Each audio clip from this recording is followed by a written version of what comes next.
আজকে তোমাদেরকে বলবো যে এসসি এসটি ওবিসি অনলাইনের মাধ্যমে কিভাবে অ্যাপ্লিকেশন করে সেটাই তোমাদেরকে আজকে এই ভিডিওতে বলবো। এই ভিডিওটার অ্যাপ্লিকেশনের ডেসক্রিপশন বক্সে আপনাদের লিঙ্ক দেওয়া থাকবে, আপনারা ভিডিওটা ওখান থেকেই দেখে দেখে অ্যাপ্লাইটা করতে পারবেন। যদি ভিডিওটা ভালো লাগে তাহলে লাইক করে দেবেন এবং চ্যানেলটাকে সাবস্ক্রাইব করে দেবেন। ভিডিওটা খুবই গুরুত্বপূর্ণ হতে চলেছে তোমাদের জন্য, অবশ্যই অবশ্যই দেখবেন। SC ST OBC certificate search করার পর আপনার রিডাইরেক্ট করে দেবে পেজে।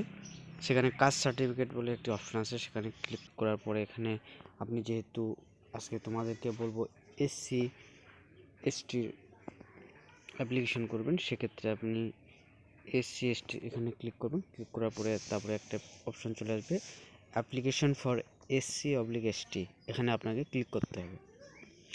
ক্লিক করার পরের পেজে রিডাইরেক্ট করে দিবে। রিডাইরেক্ট করে দেওয়ার পরে এখানে আপনার ডিস্ট্রিক্ট সিলেক্ট করতে হবে, ডিস্ট্রিক্ট দিয়ে দেবেন। ডিস্ট্রিক্ট দেওয়ার পরে এখানে আপনার সাবডিভিশন সিলেক্ট করবেন, আপনার যেটা সাবডিভিশন সেটা আপনি সিলেক্ট করবেন। আপনি যদি এসসি হয়ে মানে ব্লকে হয়ে থাকেন তাহলে ব্লক সিলেক্ট করবেন, আর যদি পৌরসভা এলাকার হন তাহলে আপনি পৌরসভায় সিলেক্ট করবেন। সিলেক্ট করার পরে এখানে আপনার ব্লকের নামটা দিয়ে দেবেন। দেওয়ার পরে এখানে আপনার জিপি দিয়ে দেবেন। জিপি দেওয়ার পরে এখানে অ্যাপ্লিকেশন আপনি কী করবেন, এসসি এসটি জন্য অ্যাপ্লাই করবেন, সেক্ষেত্রে আপনি সিলেক্ট করে নেবেন।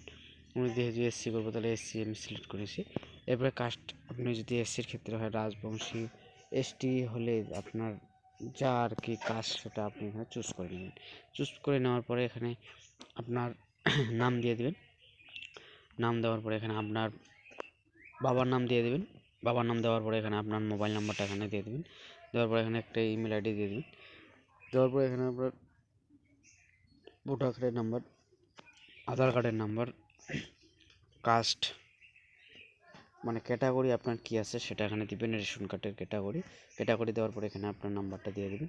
দেওয়ার পরে এখানে আপনার ডেট অফ বার্থটা দিয়ে দেবেন। ডেট অফ বার্থ দেওয়ার পরে আপনার স্টেট সব সিলেক্ট করা থাকবে। ডিস্ট্রিক্ট আপনাকে চুজ করে নিতে হবে। পুলিশ স্টেশন চুজ করে নেবেন। নেওয়ার পর এখানে আপনার ভিলেজটা দিয়ে দেবেন। ভিলেজটা আপনি এখানে দিয়ে দেবেন, আপনার যা ভিলেজ আছে সেখানে এটা দিয়ে দেবেন।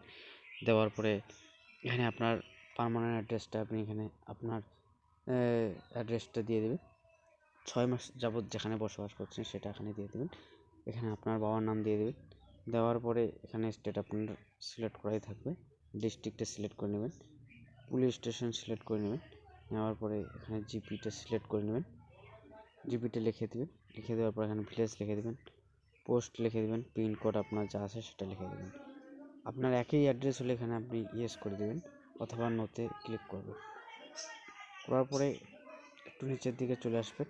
এখানে আপনার ইন্ডিয়ান সিলেক্ট করে থাকবে, নি হিন্দু না মুসলিম না আদার্স সেটা আপনাকে এখানে সিলেক্ট করতে হবে। আপনার জেন্ডার সিলেক্ট করে নেবেন। নিয়েছেন সেটা তার এখানে নাম দিয়ে দেবেন, কাস্ট সার্টিফিকেট নাম্বার এবং এখানে ইস্যু ডেটটা আপনি এখানে দিয়ে দেবেন। রিলেশন কি সেটা এখানে দিয়ে দেবেন। দেওয়ার পরে এখানে কোন সাবডিভিশন থেকে ইস্যু হয়েছে সেটা এখানে দিয়ে দেবেন। আর এই ঘরগুলোতে না দিলেই আপনার ফর্ম ফিল আপটা কমপ্লিট হয়ে যাবে। দিয়ে এখানে আপনি নিচের দিকে চলে আসার পরে সেভ অ্যান্ড কন্টিনিউ আপনি ক্লিক করবেন। সেভ অ্যান্ড কন্টিনিউ ক্লিক করলে আপনাকে পরের পেজে রিডাইরেক্ট করে দেবে ফটো আপলোড করার জন্য।